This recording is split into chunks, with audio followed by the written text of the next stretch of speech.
अस्सलाम वालेकुम dear subscriber, उम्मीद है आप सब खैरियत से होंगे। तो चलते हैं आज हमारे अगले सबक के जानिब। अल्लाह ताला से दुआ है कि अल्लाह ताला हमें कुरान सीखने और उसको समझने और उस पर अमल करने की तौफीक अता फरमाए, आमीन। आप हमारे लिए दुआ कीजिए, हम आपके लिए दुआ गो हैं। अस्सलाम वालेकुम। अस्सलाम वालेकुम वरहमतुल्लाहि वबरकातुहू। जी कैसे हैं वीवर्स, उम्मीद है सब ईमान और तकवा की बेहतरीन हालतों में होंगे।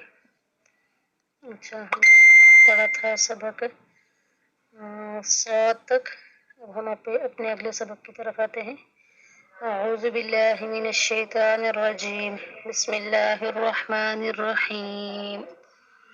ضاد حروف मुस्तालिया में आ रहा है ये। صاد ضاد طاء ثاء غين قاف। ये जो 7 हरूफ है, हरूफ मुस्तालिया है। मुस्तालिया का मतलब है मोटा करके पढ़ना।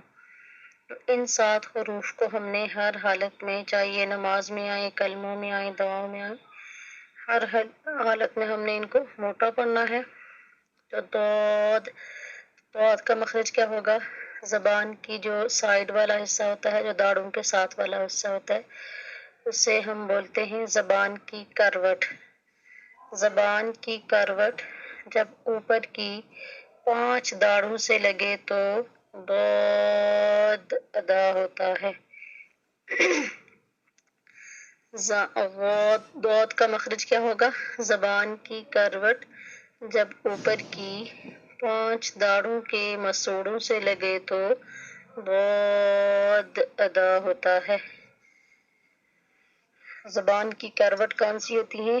जो जबड़ों के साथ वाला जबान का हिस्सा होता है उसे हम जबान की करवट बोलते हैं। तो जबान की करवट जब ऊपर की 5 दाढ़ों के मसूड़ों से लगे तो दौद अदा होता है। आज तक के लिए इतना काफी है। दुआ में याद रखिएगा। अस्सलाम वालेकुम वरहमतुल्लाहि वबरकातुहू।